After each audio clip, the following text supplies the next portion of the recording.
the North Melbourne Footy Club, and you're listening to another episode of the Hashtag Kangaroos podcast. Whatever I've been through, the moment I see you, things start looking up. Welcome to another episode. My name is Dean Vassy. You can find me on X at Hashtag Kangas, Instagram Hashtag Kangaroos Podcast. Also live on YouTube now, so feel free to jump in anytime you like. And tonight I have a very special guest in further North's very own Josh Neal. Unfortunately, we couldn't have Jason Hunt on the show. Pretty poor excuse. He had a baby yesterday, I believe it was. So, yeah, just the lack of commitment is startling or whatever you want to call it. But congratulations to him, by the way, for having his first baby.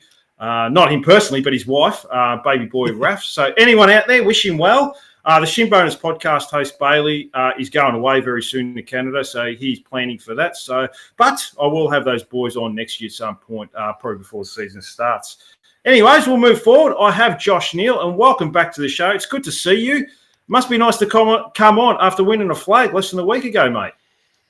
Look, I didn't know I'd be coming on after a flag when I started the pod, but here we are, only 2 years into me podcasting, Dean. We've got the flag, and it doesn't get much better than this. Celebrating the premiership, mate. Feels like 99 again. I was 4 years old, but I don't remember it. But, hey, I'm sure this is what it felt like.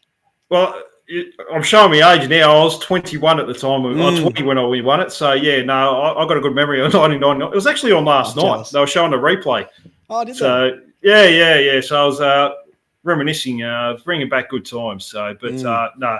Let's talk about the women, mate, and get into the game. You went last year to the grand final, and it started off with one of our key players getting injured early in the game and run out of legs in the last quarter. This game, we had Dakota Davidson after winning the game last year, dropping the mark in the goal square early this time, and it snowballed from there from the lines. But it was a completely dominant performance by the girls, wasn't it? Oh, yeah. I mean, from start to finish, we sort of controlled the game. I think there was the two middle quarters where, they sort of stemmed our flow a little bit, but they couldn't capitalize on any of their, the lack of momentum we had. So, we sort of hit them early in the first. It was a bit of a grubby game through the middle, and then I think we just overran them in the end with our class. But it went very, very differently to the year before. And Dakota Davidson was the one to win them the game after we were in a pretty good position the year before. So to keep her quiet, I guess that's why we recruited in defence, and seemed to work because she didn't really have many a touch all day, and we got the job done. So it was a fun night. I had so much fun, and watching all the celebrations was a good time. So good to see the girls lift the cup. How did you go to celebrating? Did you get on the piss and you look a bit weary, Josh? I don't know if you've been out on a bender all week or. Yeah, that's right. Well, look, that's what being a barber does to your back, Dean. I'm not doing as well as I used to. The beard's going grey. I did blow my voice out of the game, ripping a couple of huge kangas, which was a very fun time. I posted a video of me doing one of them. My voice cracked halfway through it, which was very embarrassing. Which people made sure they wanted to let me know. But no, we had a good time. We stayed the whole time, had a couple of drinks, and watched all the celebrations. And it was actually really fun walking out of the game. And the North theme song was playing out of everyone's cars, and all the horns were beeping, and people were sort of celebrating in the street outside a little bit, which was really, really fun. Honestly, story of a North fan, especially my age, I guess, but I never really seen anything like that in the streets of Melbourne before. Yeah, it felt like we went extra hard, didn't we, as supporters? Like, mainly because we've been so deprived, mainly in the men's. Do you think that had played a part in it? Because I felt like I was ready to go really hard. I'm just too old. By 10:30, I'm done during the night. But yeah, it felt like you said, everyone in the street was just going nuts. They were singing the theme song. They were singing Kanga, Kanga, Kanga. It was really good times, and maybe a little bit of feeling a little bit deprived, I guess, is the word I'm looking for. That through the men's, that's why we went a bit extra hard last Saturday night. Yeah, potentially. I think so. Look, that's probably the most success I've seen, to be honest. Look, I've got prelim final losses, and that's about all we've got. But I know that there's a difference in following or competitiveness, I guess, in the men's to women's competition. But I think when you're there, it's a grand final. These are the two best teams in the competition. You just sort of get into it. And I started covering the W a lot more this season. And the first game I ever went to was the prelim last season. Then I went to the grand final as well. And I've been pretty open about this. I didn't really follow it much before then. And then I found myself really getting into it and yelling. And, I guess when you see people on a football field in blue and white stripes, I just sort of get up and about, and it is that sort of one club thing. So no, it was a great time. And I think all North fans, or a lot of North fans, have got on board with it this year and loved it maybe a little bit more than they thought they would. And that definitely came out in the celebration. No, yeah, that's really well said. Now, I think the good thing about doing these podcasts is that we're probably, we did want to follow the women, and it made us follow the women. And you sort of, I think you had Tess Craven on your show during the course of the year. So it probably, not so much forced us. We wanted to follow it, but it grew the game a little bit. And other people started listening to you, probably thought, oh, well, I'll give it a shot. And I guess that's a good thing about the game, because at the moment, like the AFL, they don't seem to take it too seriously with how the competition is, 11 rounds or whatever it is. They tried the 3 games in 1 week, which cost us a key player in that time. I guess it's a good thing that we do this podcast, because it does grow the game a little bit.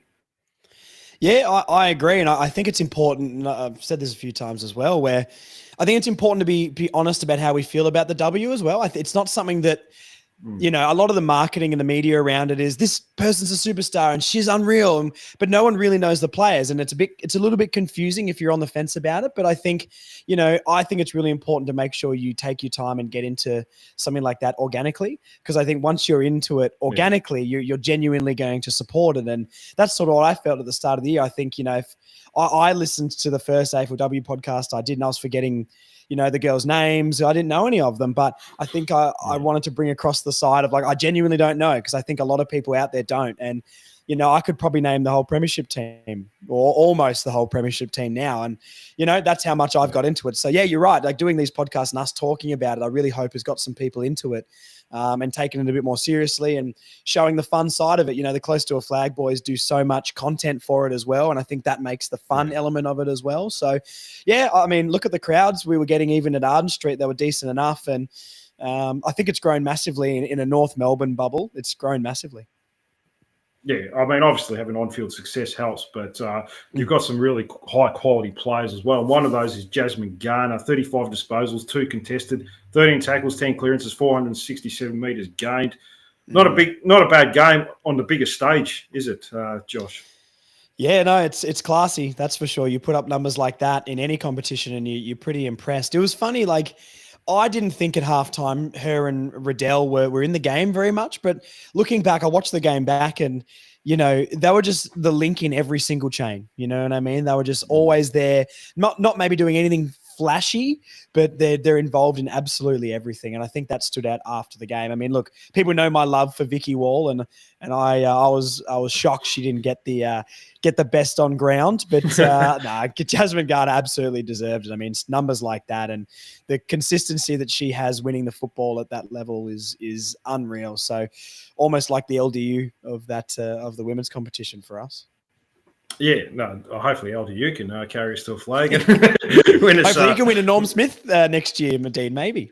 Yeah, well, you never know. I mean, the VFLW, AFLW, so the AFL team are due. I would have to think in 2025. Right. So, yeah, we'll talk about them very soon. They did their BF last night. There was no surprises, I think, with the top 2, Garner and Riddell. Yeah, I mean, they were a class above all throughout the year. But it's good to see a defender. Sarah Rock. I know you're not a big fan of defenders, being a big forward back in the day, but it's good to see a defender who's probably close to retirement last year, playing her best football at the age of 30.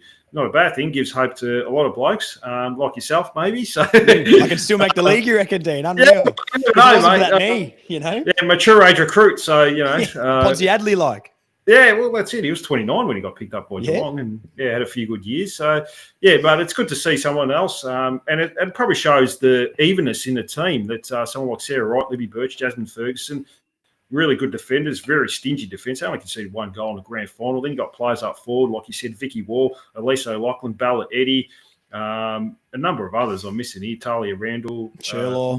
Yeah, we can keep going on and on. I mean, it's a pretty even team, isn't it? And they'll be very dominant, I have to think, for the next 2 or 3 years. Yeah, I mean, look, 3-peat might be on the cards, Dean. I don't know if I'm going too early there, but, I'm starting to think 3-peat, which would be pretty nice. But it is good to see defenders getting a little bit of credit. Look, I'm not going to tell too much about my life because people don't care that much. But, I was a drummer in a band for a lot of years and we played a lot of shows. And I don't mind sitting at the back, doing the dirty work and letting everyone else at the front of the band, the singer and the guitarist get all the girls. That was fine. I'm happy to sit back and do what I needed to do. So I don't mind the defenders getting a little bit of credit. And yeah, I was sitting with the Close to a Flag boys and one of them, Liam, sort of called her best on ground at halftime.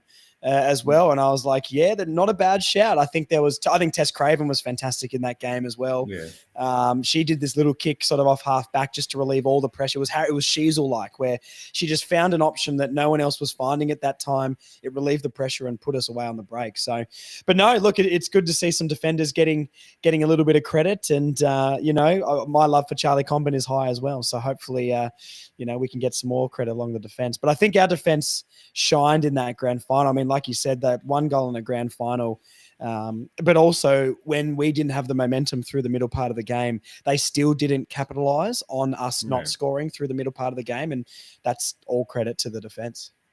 No, definitely. I mean, they've been very stingy all throughout the year. They're probably unlucky to concede the goals. Down the field free kick, which probably shouldn't have been down the field. It was an emotion of play. So, yeah, but doesn't matter now. We're convincing 5-goal winners, and well done to the girls. All right, we'll get to the more negative now, I suppose, Josh, and we'll go to the men's program. From here, mate. Now, I had you on before we started the trade period, and the objective by the club, and we talked about this, was to get more experience into the club. Close to 800 games into the team. Caleb Daniel, Jack Darling, and Luke Parker. Happy with how it all panned out? Absolutely. I think that's the best possible window we could have asked for. From when you look at where the club's at, I know we were technically or theoretically in the Houston sweepstakes, but I don't believe we ever were a real chance for that. I think we were just there to cause a little bit of chaos. Realistically, with a club that's won 18 out of 100 games, getting 3 premiership players and the experience that we did, and guys that I believe have plenty left in the tank. I mean, Caleb Daniel's only 28 years old. He's in his prime. And I was very confused with David King's analysis of that, thinking he's past his best and we gave up too much. Jack Darling's only 32. People talk about him like he's 36, 37 years old. And, Luke Parker, 31. I mean, that's technically just the end of your prime. And I think this day and age, 30 is definitely not an age where you really start to decline. So I think we got exactly what we needed to pair with all of these young guns we've got. I don't think we could have done any better. I think when you keep it in a realistic bubble of what North Melbourne were capable of, I'd give it an A+ personally. I know the media disagrees with that, but they hate to give us any sort of credit. But yeah, I love it, mate. I think it was fantastic. No, fair enough. I mean, yeah, Caleb Daniel will give us a bit of drive. We need an elite kick out of that back half, so he will definitely help. Luke Parker, I mean, we've seen him in the last quarter in the grand final. I know it was junk time, but he kicked 3 goals when he was pushed up. Still stood up on a massive stage. No, that's right. Yeah, I mean, the game was away from him, but it doesn't matter. He still had to do it because the first half he was playing a tag and roll or something like that as a full forward. You can't do much there anyway. And Jack Darling, I mean, I guess the jury's out. He didn't have a great year last year, probably his season, career low in a lot of statistics, but you never know. He might get more opportunity. He will be a focal point of the club. And he does, I guess, at the end of the day, provide that forward half pressure, which is what we're really lacking, aren't we, too, Josh? Yeah, no, absolutely. I mean, he led the Eagles in forward 50 tackles, which is like we've talked about this on anyone's North Melbourne podcast, of how we lack forward 50 tackles. So, I mean, look, if he was really that washed and that bad, he would not have retained his spot next to Allen and Waterman in that forward line. They had other options. They got the young kid Hutchinson, I think his name is. They recruited in the mid-season draft a year or so ago. He could have got game time, who has more to give, or more career ahead of him. Sorry. So look, if he was that bad, he wouldn't have maintained his spot in that team. And I know the Eagles weren't the best, but neither are we. And if he can come in 25 to 30 goals, give Larky a chop out and, help a young, which we'll talk about soon, I'm sure, like a young Whitlock and, a little bit of leadership off the field and structure on it. I mean, that's massive ticks. We gave up nothing for him. And if we get 2 decent years out of him, I don't see any negative towards it. I'm not sure what other people's expectations are. What's your sort of expectation for him? Jack Darling, provide leadership. I think that's, I mean, I got no doubt leadership has been a massive issue on field. I mean, just on that, like with the leadership, do you think there's changes there in the off season? I mean, it felt like Jai Simpkin was feeling the weight of the world on occasion. Same with Luke McDonald. Would it make sense now to sort of look maybe elsewhere? Maybe even Luke Parker for the next couple of years has been, captain of the Swans previously, or someone else. I'm not too sure. It's an interesting one. I personally don't think there'll be much change to the top end of the leadership group. I think Simpkin will be the captain again. I think he deserves a chance to show his leadership capability, captaining our club through the worst time we've ever had, really. I know Zeeble got the start of that and it's been passed on to Simpkin, but, I don't think there'll be a change at the top. I think maybe, people can take this one of two ways, but for me personally, I think it sends a little bit of a negative message if you just bin them off and you replace a captain with a player who hasn't played a game for the club. My leadership group would probably consist of like Simpkin as I think one captain personally. I could understand then going to McDonald and Larkey maybe as vice captains, and then you put all your Daniels, your Parkers, your Darlings, Charlie Comben in that leadership group too, and Sheasel, of course. I think that's a pretty good leadership group, but I think it's harsh to just bin off Simpkin as captain for a first-year player. And he's getting the captain armband, and that's technically the captain armband, you know what I mean? But, it doesn't mean that Parker's not going to be doing a lot of leading on that field. So I don't think there should be massive changes. They do vote them in for a reason. I don't know how I feel about the players voting more than the leaders, but, Luke McDonald's as much of a North fan as we are, and I think he's a bit of a scapegoat a lot of the time. So look, he needs to be better, and everyone does, but I think it sends maybe a negative message, binning everyone off. A restructure is okay, but let's not throw the toys out of the pram. Yeah, no, pretty well said there too, Josh. That's why I paid the big bucks to come on here, which is $0. Still waiting for that check, Dean. It hasn't come through yet, mate. I'll give you a check of $0. So that's all I can afford. Keeps bouncing, mate. What's that about? It's saying something. It's probably going as well as the men's program, to be honest with you, Josh. But just on Jai Simpkin, while we're talking about him, on field, do you think he goes back in the midfield? There is talk that he is training with the midfield group in the off-season. Wouldn't surprise me. I think, last year when we were doing best 22s, I don't think a lot of people had him in the three starting midfielders. But he played a lot of time in there and he is our captain at the end of the day. Yeah, look, starting midfield on paper is probably Shees, Wardlaw, LDU, but Simpkin being in there, I mean, you need leadership in there. Wouldn't surprise me. I don't really care what the starting midfield three is, mate, as long as there's a midfield six group that rotate and do well. I think he showed a lot up forward as well, obviously kicking a few against the Hawks late on in the year and came up very, very clutch in that West Coast win. I reckon him and Luke Parker might rotate through the middle and play a similar role up forward personally. But look, he should be training with the midfield because he's a midfielder. He's won a Sid Barker. He's our captain, and that's where he should be and be providing leadership for Wardlaw and Sheasel especially. So look, I think that's the right thing to do. I wouldn't be kicking him out too quickly, mate. He's in his prime of his career. I think he knows more than anyone. He had a slightly down year, concussions and that sort of stuff. So, yeah, he'll bounce back, mate. I believe in Jai Simpkin. Yeah, no, I think he'll have a big year. I think he's going to have a big off-season. I think he'll bounce back this year. I think they tried him as a high half forward early in the season, then got, I think he got a concussion. No, he had the concussion in the preseason, which might have affected him by the looks of it, and took him a while to get going. Yeah, like you said, he finished off the year pretty well.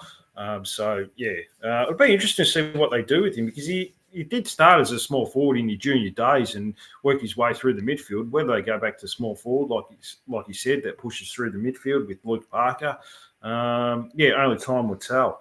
We'll move to the draft, Josh, and we'll start with the first pick. Finn O'Sullivan taken at number 2, the best available. There was a talk of Alex Taru, a big key prospect going that early, but the club felt that Finn O'Sullivan was too good of a prospect to pass up. So happy to have him at the club, another mid-forward. I'm happy. I am happy to have him here.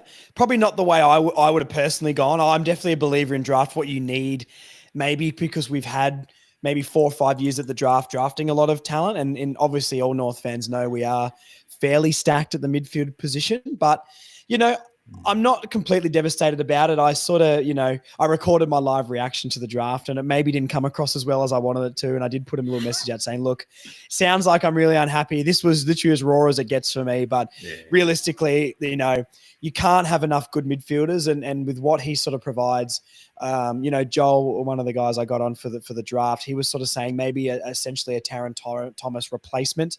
And Taron was playing alongside Sheasels and things like that. So, look, I'm happy with him. I mean, from all reports, the dude is very, very classy and was training with our team in the preseason as well. So already knows a few of the guys. So pretty happy to have him here, to be honest. I mean, hopefully he's as classy as they come. And we've got another Sheasel and McKercher sort of year one sort of prospect. But were you thinking the same? Are you happy to sort of have him there, or you were after the key early on as well? Yeah, look, that's a good question. I was happy to get the best available early. I would have liked to have traded down. I mean, we'll talk about that in a minute. But, I mean, obviously we couldn't do that. So, look, it would have been a risk to take that to Roo. You don't know how key position players are going to turn out, and you would have looked like a dickhead if it, you would look stupid if, like, Finn O'Sullivan turns into a generational player. Apparently, he was the best player in the draft. Not that I'm going to sit here and say I know everything about the draft and know everything about every kid. I heard the same. Yeah, but he had a finger injury during the course of the year, which made him slip to number 2. So, look, there is talk that he can play on a wing as well as half forward, so that's good to hear. Like you said, there is talk that he's probably a similar player to Taron Thomas, more of an outside player that's got a lot of class. So, we'll see how we go. Look, time will tell whether we've done the right thing. But I guess the big talking point is the trade we did on the evening. I was doing a live draft show and pulled the pin about 10 minutes too early. Josh, nothing wrong with I did listen to it, Dean, and I was like, what's he done? The spicy stuff. I got in the comments, don't worry. You would have too, yeah. Yeah, then the trade comes through. I've picked 27 for a future first, and we get Richmond's second round pick next year. Your thoughts on the night? I know your thoughts, but I'll get them now. And, your thoughts on it a few weeks after it's happened. At the time, very confused. I'm not one for caring about the exact number in the draft. I've always been like this. I don't think having pick 1 or pick 3 is that much different at the end of the day.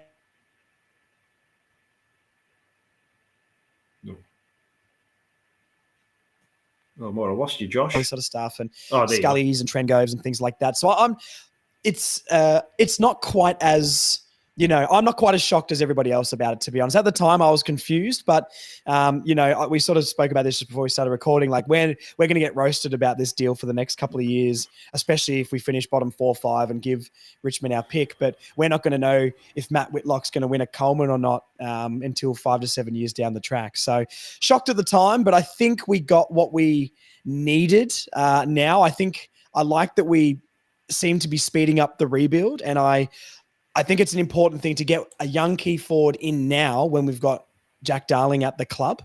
I think that is the main reason why they maybe made that big trade, because yes, you can look at, it on paper and North got fleeced in the deal. Let's be honest, right? Numbers wise, we got absolutely fleeced, but why did North Melbourne do it? We're not idiots.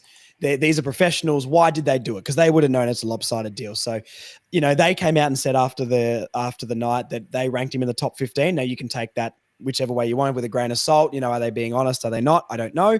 But ranking him top 15, we saw Harry Armstrong drop from a top 10 to, in the early 20s. So, there's an element of realism there. We needed a key forward. He's got talent. He's going to be under Darling earlier. And there's got to be a point where we stop going back to the draft again and again and again. If this gives us the kick up the arse that we need, I don't really care that we traded the pick, mate. If Whitlock's a gun, don't care. No, look, if it works out like that, fantastic. It's obviously puts a lot of pressure on the club next year to actually make some big strides going forward, because you don't want to finish bottom 2, bottom 3. Because that was still, a lot of people have said, there's a lot of academy prospects quite early, so it's going to slip down a bit, which is fair enough. I'm not too sure. I don't look at the drafts or anything. I'll just wait till it happens. I'll leave that to the experts. So, I still would have liked to have kept the pick for next year, even if you don't want it, because it does hold a lot more currency at the time next year. because even if you don't want it, you can just trade it for a player that you want. And teams will froth over young prospects. So we'll sort of see how we go. I'm not going to dwell on it. At the time, I thought it was foolery. I said that in a tweet. So, but look, I mean, that's it. Yeah, once it's done, there's no point jumping up and down, Josh. They're just numbers at the end of the day, though. Yeah. You know what I mean? Like, I understand that the higher pick, you get access to what is perceived as a higher talent, but these players have never played an AFL game. Like, Richmond fans are very excited, and they should be, but they've never played an AFL game yet, and we just don't know what they're going to be like. There's a comment that just popped up on the screen here. Pat says that they're, we're getting pick 19 back, which Richmond are. If Richmond don't finish last, I'm going to be incredibly shocked. And whatever club finishes below them needs to, and if it's us, it goes for the same thing. We need to have a long, hard look at ourselves. But, we are getting pick 19, 20 back. And I know it will drop down, but we probably won't even bother scouting. Well, not scouting. We know we're not going to pick those academy players anyway. So, we've given up a top 5 pick for a guy we ranked in the top 15, which next year in the draft would probably be a top 10 talent because next year's draft isn't quite as deep. And also we're getting, a pick 19, 20 back, which, yes, second rounder sounds a bit iffy, but realistically, I mean, it's going to be a pretty high pick anyway. So it's not, I'm not too fussed about it now. We needed the key forward and we got him. So, it is what it is. Well, apparently there's talk that we might be getting McCartney's kid. Who's Jason McCartney's kid, who's quite highly rated, a key forward. Someone said that in the tweet. We're going to Is that next year's draft? Yeah, next year's. And he's supposed to be a top 5, top 10 prospect. So maybe it could be a possibility of using up points with later picks and getting him. Hopefully, if he just does decide, I think he's got options between us and GWS, obviously. So we'll see how we go. We'll Is that why Blakey didn't come to us for the Swans? Because his dad coached him for a while? Is that a thing? Look, that hurts talking about it. Sorry, mate. I meant to keep it positive. We seem to get fleeced like this with Nick Dacos. We could have taken him ahead of Hugo Hagen. Another one. So but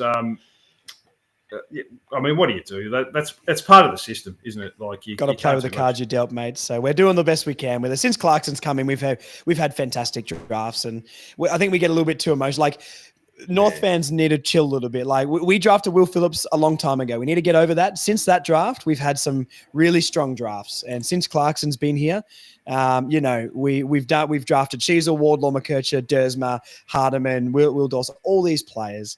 We're doing the right things. We've re-signed everybody. It's okay, guys. We're going to be fine. Yeah, Patrick Orwood is coming in with a few comments. He thinks we're flying. So, he's talking about something about the New South Wales Academy. So that might be McCartney's kid he's talking about. They're in the New South Wales Academy. Well, we got to do some poaching or get a couple of good lawyers down there and fix that up. No, we've been quite good with GWS with trades and so forth. So we go and pick one Paul Ahern off them, so maybe they can do us the favour back. Yeah, that'll be nice, but I won't hold out too much hope with that. I never do. We also got Luke Urquhart, another midfielder. We don't have enough of them, do we, Josh? We need some more. Well, look, just in case we didn't have enough, Dean, we topped it up again. I do like it, though. It's the sort of player that...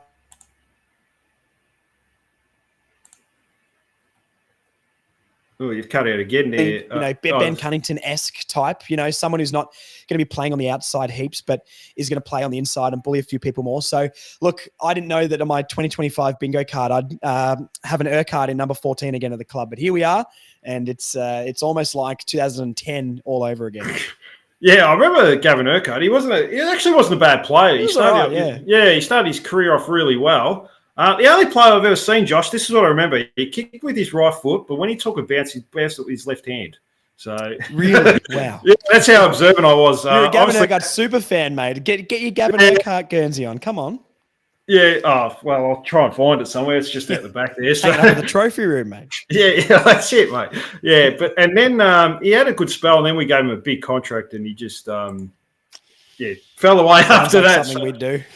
Yeah, I think it was on like 500,000 for 4 years or something like that. So, and he completely fell away. So, Patrick Orwell still going in with Jason McCartney. He's keen to come to Melbourne at this stage. He knows all the stuff, Patrick. So, thank you very much. Patrick, if you can start putting a few words in over at the New South Wales. Dean will pay for you to get up there, mate. He'll fund your trip. Go up to the academy and see if we can get a pre-contract sign. I reckon that'd be all right. Yeah, I don't know if I'll fund it, but sorry, I'll check the one I'm going to write to Josh tonight as well. So that will be, they bounce. Pat, don't trust him, mate. They bounce. Yeah. No, I don't do bank transfers; too risky. So, That's right.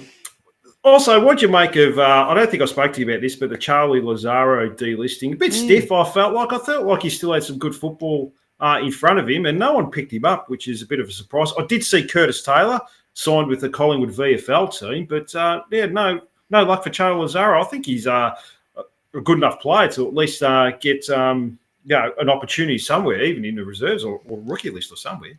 Yeah, no, I agree. I mean, look, if Jack Marnie gets picked up by the Gold Coast, I can't believe that Lazaro hasn't got a contract a year later. It's a bit stiff. I think if we were a top 8 team, we keep Curtis Taylor and Charlie Lazaro. I think they're capable AFL players, but we have a lot. I love Charlie Lazaro. He seems like the nicest guy, and his preseason last year, we're all very excited. But the reality was that he's just not quite at that level. I think the realistic thing as well, he's got a little bit about him at AFL level, but if he's not being able to nail down a spot in a bottom 2 side, how good can he be? So maybe he goes away, he works at it. I think did he sign for Port Melbourne? I think off the top of my head, but I'm not sure if that's correct. I didn't see that, but you could be onto something there. I think he signed for Port Melbourne. Don't quote me on it though. But yeah, look, maybe he goes away and gets picked up in the mid-season for someone when he's averaging 35 in the VFL every single week. So definitely not over, and that's a good side of the mid-season draft that can happen for him. But yeah, Curtis Taylor for the Pies as well. I mean, yeah, good on him.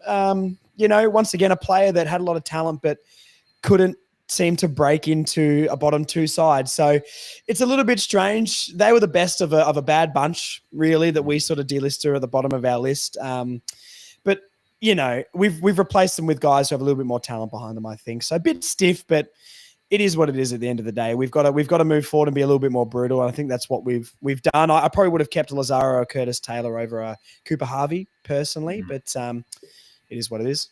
Maybe name factor might have had something to do with it, Josh. Potentially, Dean. I don't know. Allegedly. Yeah, don't want to get too controversial, but the Boomer's listening. No, we love Cooper, mate. We love Cooper, but hopefully Cooper has a big year. But I mean, Parker coming in and O'Sullivan potentially half forward and Simpkin as well. Yeah, it'll be tough for Cooper. I'd be surprised if Cooper played a game. Even Robert Hansen's getting games over him at the moment. So Constanti as well, throw him in there. Dersma, wow, geez, good luck to Cooper. I don't know where he gets a spot in the team, but hey, I love the Harvey name at North Melbourne. So please prove me wrong. Yeah, well, speaking of father-sons, we drafted another father-son, River Stevens. Good story. Right. Stevens and Archer back at the club. It makes me feel old because I grew up watching those two boys, and to see their sons play, it's going to be a bit surreal. But it's a good story, isn't it? Getting a small forward, father of Anthony Stevens, a club legend. Was there when the club was falling apart. Him and Glenn Archer sort of kept the club stable there for a period of time. So can't complain about that one, can we? No. I mean, look, at that end of the draft, you may as well take some flyers. And if we've got a father-son, he's obviously grown up a North fan, and getting North people into a smaller club like us is a good thing, I think, as well. So, look, once again, I don't maybe see him playing heaps of football next season, but get him in the twos for a bit, get some size on him, and see if he can be that sort of player. Geordie Payne and him seem like very similar players. Constanti, from what I've heard, is a sort of a defensive-minded small forward. So there's some competition there. Hopefully we get some Lindsay Thomases instead of Kane Turners, but who knows these days? Who knows? Look, good luck to him. And, he seems like a nice young kid. I saw his video. He got lifted up above on everyone's shoulders at the graduation that he went to straight after the draft. And people were saying, put him down, don't get him injured. So that was fun. Yeah, I did see that. But, look, nothing against Kane Turner. You just, he just wasn't up to the standard that we expected. And that's not. He copped a lot of criticism, Kane, but it wasn't his fault. He tried his guts out. Yeah, that's right. Yeah, that's all he can do at the end of the day. So, almost don't understand why there's so much criticism. I was critical of him, but I was critical of him getting picked more so than his actual playing ability or anything like that. So, yeah, shout out to Kane Turner there anyway. So You're always welcome on the pod, Kane. Let us know, mate. Yeah, that's right. So happy to have you on. But, Absolutely. I don't think that'll be happening anytime soon, to be honest with you. So, especially if he's listened to me a few times. We'll move forward. What do you make of the move of the WA deal that happened? Didn't get your boys' thoughts on this. This only happened a few weeks ago as well. A very good move, $2.5 million per year for 2 games a year over the next 3 years. Obviously we had to move away from the Tassie market with the Tassie team coming in a few years' time. I guess at the end of the day, no complaints. Maybe just the players might be complaining they have to stay in Perth for a couple of weeks. Oh, might have lost you there again, Josh. You're cutting in and out a bit. No, I'm back now, Dan. Sorry, I just cut out there for 1 sec, but I've got you. For the Perth or the Western Australia deal, I was so mixed about this because the way it was marketed, I guess we heard from the media before we heard about it from the club, right? And I think the way it was portrayed through mainstream media was quite negative, and obviously being North Melbourne, that's the only way we're ever portrayed. So I think I was a little bit skeptical at the start, but once I listened to, I think Jen Watt went on SEN, I believe it was, and talked about the deal and really laid it out in a way that I think is really beneficial for the club. In the long term, we get more games in Melbourne. It reduces travel, I guess, a little side reference to a Premier League thing. Like I'm a big Arsenal fan, and last year Arsenal went traveling well. Mid-season, they went on a little road trip to Dubai, had a week away with the boys, came back, and they barely lost a game for the rest of the season. So maybe if we need that Perth trip, 2 weeks away with the lads over in Perth, a bit of team bonding, maybe can help the team a lot as well. And I like it from that aspect. So financially, it makes a lot of sense. It gets more games in Melbourne, and it's a weekend away. We've got a lot of Perth based or Western Australia based players in our team as well, so that'll be good. So I only really see positives. It'd be nice to not have to sell any games, but that's the position we're in. And I'm actually quite a fan of it because we had to do something. I'm quite a fan of it now after Jen laid it out like that. But do you sort of agree? How do you feel when it got announced compared to when you sort of got the full picture of it? Yeah, similar to you. I was a bit confused at the time. I was thinking, what are they doing here? I mean, this isn't a long-term strategy. I know it's a short-term strategy still. I mean, it's only for the next 3 years, but it is a lot of money at the end of the day. And she's pretty much laid it out. Look, we have to take the money while it's there. Yeah. I mean, she didn't sugarcoat and say we're growing our supporter base there or anything like that, which is what I was worried was going to happen. They're going to spin a bunch of bullshit and sort of say, we're trying to, like they said, it's purely a financial move. So, I mean, in saying that, look, it's fair enough to do that, but do you think we still need to attack a market that's a bit closer to home? Because there was a sentence in the members' email they sent a few weeks ago. They're sort of saying, we're still interested in the Wyndham market. Outside a couple of little clinics they've done, they haven't really attacked it too much. And I think the Western Bulldogs are out there. Do you think maybe in country Victoria they could attack a market there or somewhere else? I'm not too sure. I think that should definitely be in the long-term plans. It was interesting that what Jen was sort of saying, like the money is going to go into like a big redevelopment of Arden Street, potentially a second oval, and being able to get like a grandstand in there and little things like that. And that's very, very long-term stuff. And she was open about that. But I think an important thing with this deal is being honest to the fans. And like you said, we know when things are being spun to us. We're not idiots.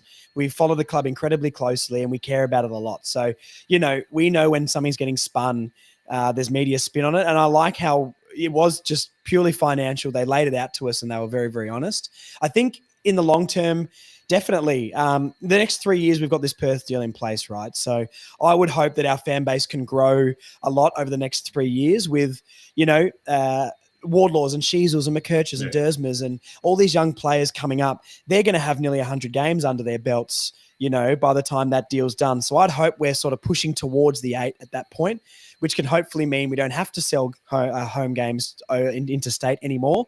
And we can maybe start setting up in a Bendigo or something like that. I don't really care where we set up, Albury, Wodonga, that sort of stuff. There's so much talent out in those areas.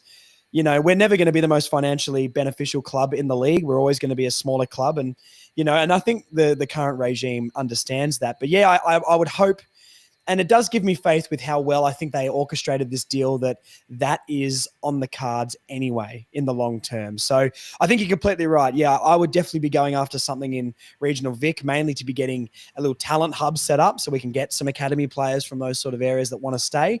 So yeah, I hope that is on the cards, but you know, it's all about winning. And if we improve our winning record, we're going to get more money from that. And then we can look at not having to sell games. So I think it's all winning fixes everything, as we know. Yeah. No, Pat's chimed in and he sort of said the Wyndham market is our area, isn't it? I believe it was given to us or something by the AFL, but we don't really do much with it.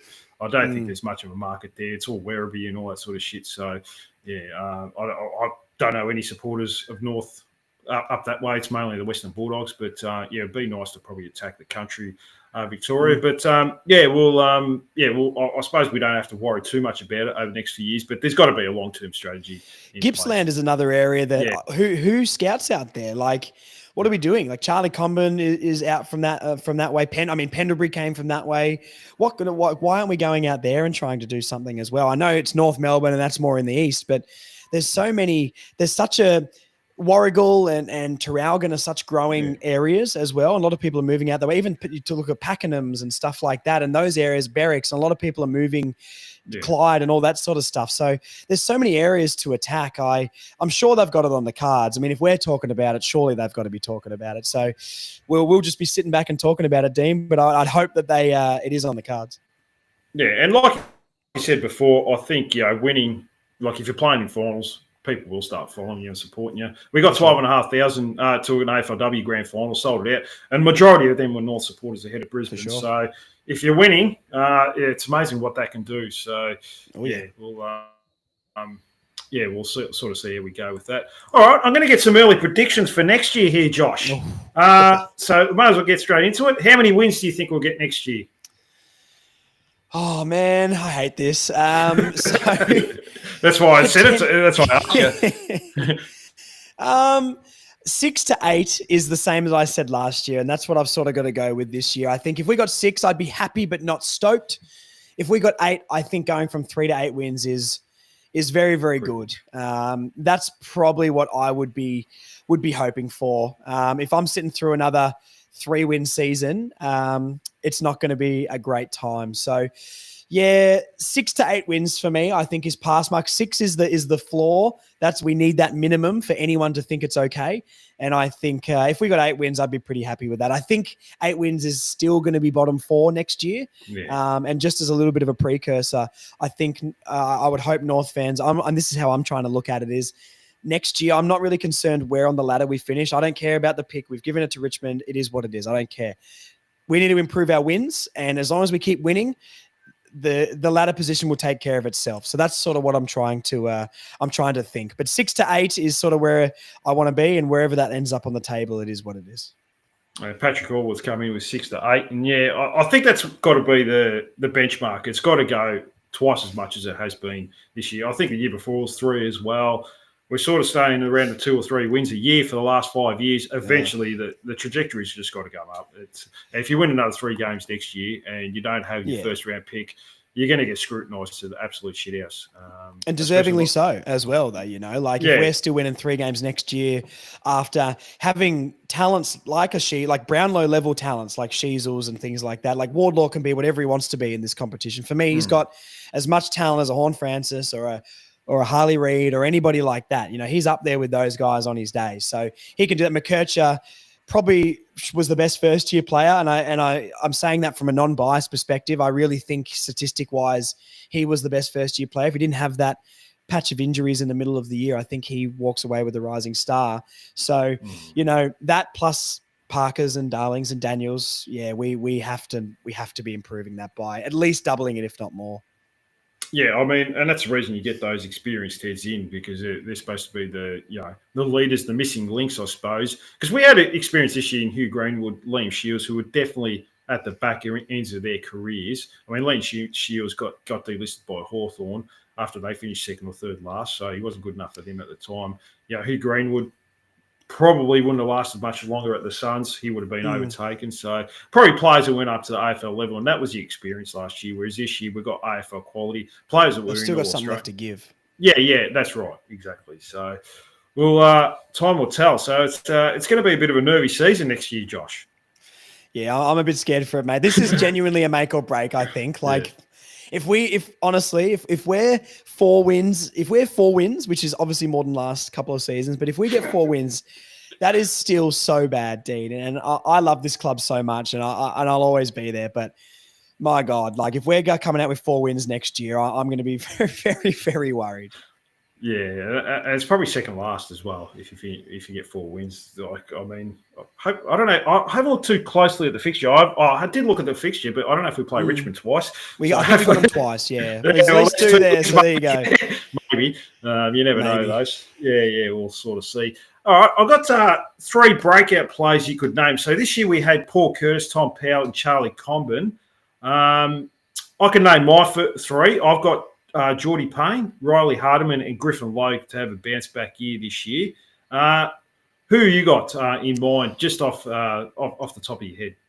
I think for me, I'm going to put George Wardlaw in that category. I want 20 plus possessions a game to have him to average for the entire season. He's had injuries in his first year, a couple of concussions. Now it's time to go. It's his 3rd year in the league. I know he hasn't played the most games, but physically he's ready. It's his 3rd year, another preseason. I think George Wardlaw needs to have a massive, massive year. Not that I'm concerned for his future if he doesn't, but he needs to be averaging 20, 22 disposals because when he gets the ball, he is electric and things happen. But it's those games where you see him and you're like, man, Wardlaw's everywhere. And you look at his stats, he's got 12 to 15 touches. And you're like, if he could ever get 20 plus, we've got a very, very special player on our hands. So Wardlaw probably first for me. I've put Paul Curtis again. I think Curtis has another level to go to. I think he was better. I wouldn't say he really broke out, but I think his first year was so good. Second year slump a little bit and sort of got back to that first year form, but maybe looked like more of a complete player. I reckon he'll be better than Zerha next season. I reckon he's got very, very high potential, Paul Curtis. I love Bull very, very much. I think he's going to have a good year, not having to play second key forward. But Curtis, I ranked so highly, man. He's only had 3 years in the system as well. So I'm going to put Paul Curtis for 40 plus goals. I said this last year, and I'm backing him in again. 40 plus for him. And a slightly lesser player, I'm going to put Jacob Constanti on there. I reckon he'll be given. I reckon he should be given the chance before a lot of those other small forwards that we've got. I'd be playing him over Robert Hansen or Geordie Payne, putting Zach Fisher or someone in that forward line if we wanted to. A high, top 20 pick in the draft a few years ago. Apparently, we were looking at him in the draft at that time. Yeah. He's been a part of a fantastic organization, coming across with his mate Luke Parker. He should be ready to go. This is his chance, and he needs to take it. So I'm going to put him in to have a year where I reckon he'll play at least half the games, or by the second half of the year, I'm going to be putting a prediction that he's made it into our best 23. No, that's a good call. I've got Geordie Payne because I think after a full pre-season, because he was looking really good in the reserves towards the end of the year, getting 8-10 tackles a game. And that's where the game is. And with Constanti, he had players like Tom Papley, Will Haywood. They had a lot of small forwards. Luke Parker. Tough team to get into. Yeah, and they never got injured or suspended either. Yeah. So he was never going to get a game in that. So because when Papley got that knee, that ankle injury, he was out for a couple of months. Papley through the end part of the season, but they've got so many players. Like Haywood came back into that team late in the year, and there's just no space for him even with injuries at the top level. When you're a premiership level side in the Swans, I mean, I don't really blame him. But I think I saw you posted your best possible 23 before, and I saw you put Geordie Payne in there, and I was like, oh, I might ask Dean about that because I think he could be a good player. And look, he's a fellow Tassie boy. We're from the same town down there, so I used to play against his team he played for all the time. Obviously, he's a lot younger than me, but I hope he plays very well. But I think Constanti with a few preseasons under his belt and having trained at AFL level, and he knows it's probably go time now. If he's not making it into North Side, he could find himself not on an AFL list in a couple of years' time. So that's my only reasoning. But look, Geordie Payne seems to be a similar sort of player. Yeah. I like his upside. There's no logic behind it. I just like to throw a roughie. It's like Melbourne Cup. I'll just go a 70-1 shot, and see what happens. They never come through. Fantastic. That's right. And this probably won't work either. But why not? Yeah, go against logic. Why not? Something a bit different. Because there's always someone that you're a bit surprised. You look at the round one team, and you sort of, oh, how did he get a game? I think a couple of years ago it was Miller Bergman, and there was a couple others in that round one team who beat West Coast. So it can happen, and there is a spot there. Jaden Stevenson's retired, so yeah, we'll sort of see how we go. All right, best first year player. Give me Urquhart. I reckon he'll play. I reckon he'll play. Look, Finn O'Sullivan's going to be the first year player. Yeah, you'd have but that's an obvious pick. I'm going off the board here. I think when I look at our midfield, and I said this before, what's the one thing that we lack? And it's a proper bully. Luke Parker can chop out in that area, but if we get a couple of injuries or someone's not in form, Wardlaw gets a concussion or something's happening, we can get big Urquhart coming in, tackling people. He can be do a bit of grunt work in that midfield. I think he's different to a lot of the other midfield types we've got. So out of all the first year players, I can't see River Stevens playing a game in the first year. I don't think Whitlock's going to have the size on him, and I think Tika will play ahead of him. Obviously, Darling and Larkey, and you can swing Comben forward and Will Dawson potentially.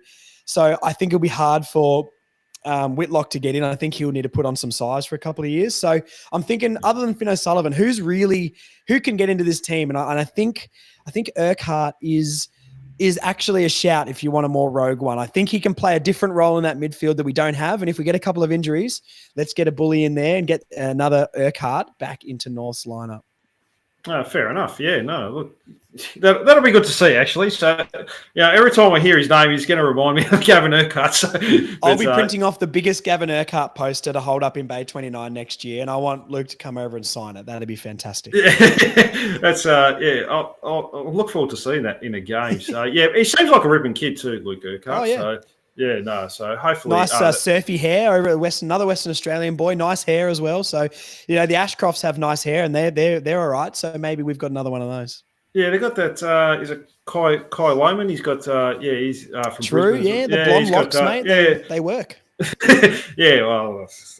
I can't do much about it. You can still make it, Dean. Don't worry, mate. It's not done. No, it's long gone. It's gone. It's over. So I conceded 10 years ago, Josh, but all good. I've gone Geordie Payne, best first year player. So I might as well, if I'm going to pick him in a side, I might as well just put him best first year player. Best first year. Yeah, fair enough. I guess he hasn't played an AFL game yet, so technically you can put him in that category. So yeah, I will. So hopefully that comes. Look at your man, Dean. I hope to see you with a Geordie Payne badge on the scarf to really show your support. I've got a Dylan Stevens badge, and was he the best? Maybe not, but I'm still backing him. I don't know why, but I'm still backing him. So I've got the Dylan Stevens badge sorted.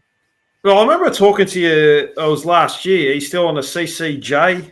Absolutely train? Not. No, absolutely not. Look, I'm a sucker for a big key forward. I played key forward back in the day. Got a few goal kicking trophies, and I love it. Nathan Thompson back in the day. Him and Glenn Archer, my first favourite players. I love Severio.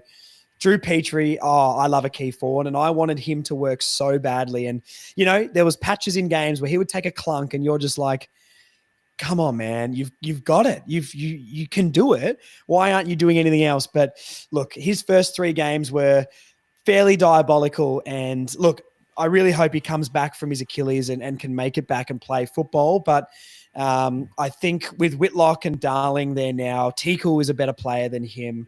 I would be putting Teakle as best first year player if I could put that in, but I think they're all going to play ahead of him. And I genuinely think, and maybe this is something we could talk about quickly if you've got the time. Yeah, of course. There's the times I've listened to you talk about Teakle, I feel like a lot of people put him in the category of, maybe I rank him highly or other people don't, but I really think Teakle can be a player for us. I think, I'm not saying he's going to be like a star and a lock in the 23 every single week, but it wouldn't surprise me if he played majority of the games next year. He's 24 years old. He's at the right size, and for no preseason with North Melbourne coming in and kicking a goal a game, which Zerha and Curtis are kicked only just over a goal a game for us. I think there's a genuine role for him to play, and I think he could be a really good player for us at his age. But how do you feel about him? Do you think he's just here for a year or so, then he's going to be gone? Because that's the sentiment I sort of feel like a lot of people feel about him. No, I think he played a role. I think his best position is ruck that can go forward. Unfortunately, we've got Tristan Cherry that's in his way at the moment. But yeah, look, he's My man, I never doubted him. no one ever doubted him. We always knew he was going to come through. Yeah. But and look. He takes a good mark. He's taken some really good contested marks. He's similar in front of goal too. He's pretty accurate. Yeah, he's quite a solid, reliable kick. Look, whether it makes your forward line a bit too immobile if he's there, because if the ball hits the ground, he can't do too much, which is a general thing. He is 200 centimeters, 100 plus kilos, 105, I think he is, or something like that. But Big look, boy. if Tristan Cherry went down, I think he'd be more than the serviceable, second ruck. He's shown it in games. He can play, a decent role for 10, 15% of game time as a second ruck. I think, look, there's nothing wrong with being a depth player either, Josh. You don't have to be a superstar.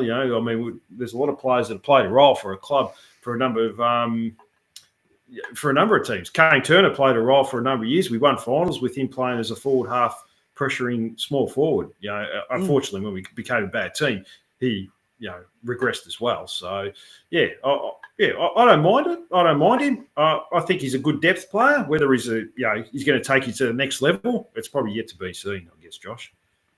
Yeah, I think that's more look, I don't think he's got levels and levels and levels to go, but he's, like I said, I think he's only 24 years old. I feel like it's, especially for a key position player, that's really the time when they come on, like Sherry, he's 24 and he's just started to come on. And I'm not saying, he's got the same talent as Tristan does, but I don't know. I think he could be really valuable for this team. I see him playing a lot of games and I do see him improving. I think, a full preseason, learning the scheme and everything like that can be really valuable, for a team. And it wouldn't surprise me if he's in our starting 23 players at the start of the year. Honestly, I'm a little bit, if I was a coach, I would be using the sub rule in a very different way. I think the subs need to be deployed earlier, or maybe you can use it a bit more tactically, not just putting a midfielder in there and bringing him on in the last 10 minutes. I think, a big man at the sub, it would be a really good thing. Like, how many times have we been not being able to take a mark in the forward line or not being able to take a mark in the back line? And,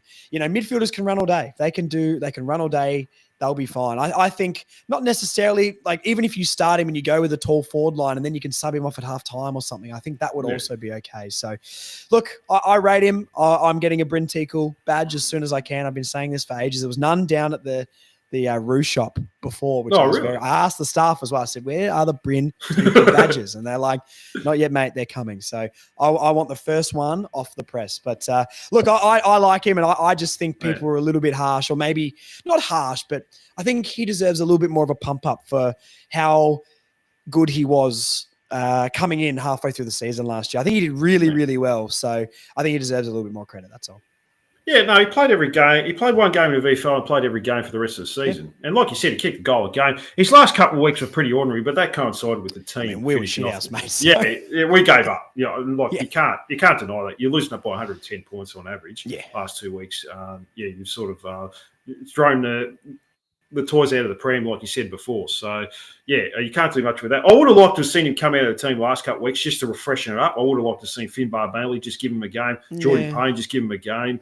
It sort of looked like the squad needed a bit of freshen up. They looked a bit weary on their legs, a bit heavy in the legs. But like you said, a big pre-season as well. In the AFL system.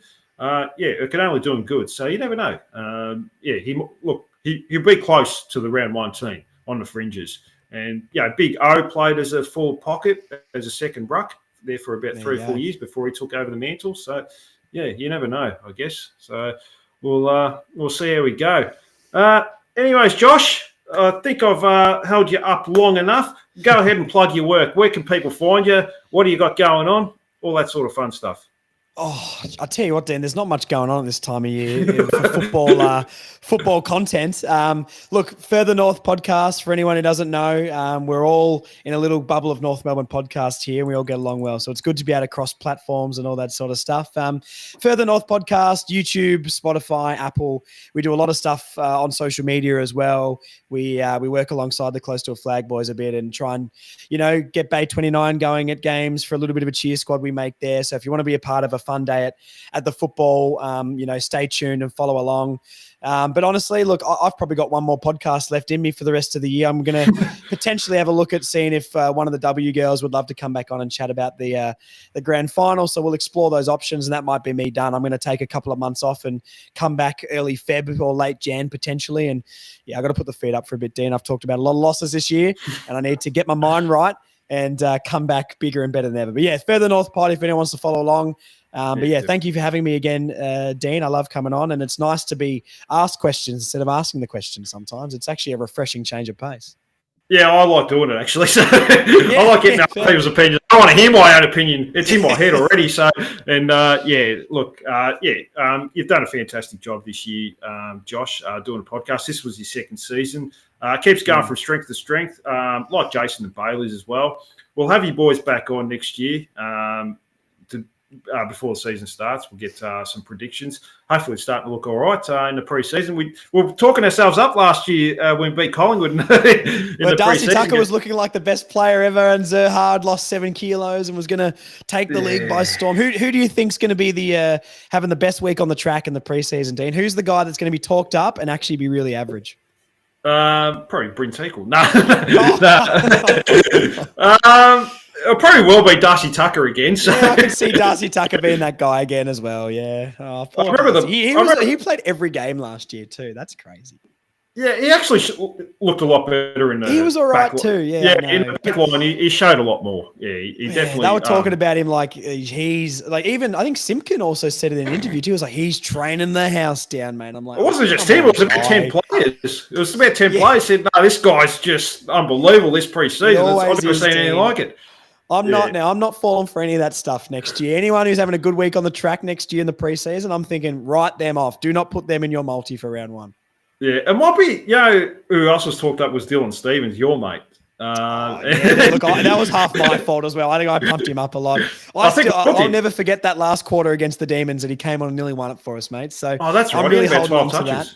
He had he had 12 touches in the last quarter and 3 assists for goals and things like that. He was really, really good in that game.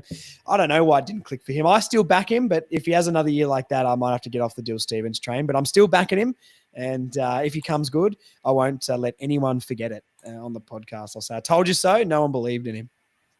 Yeah.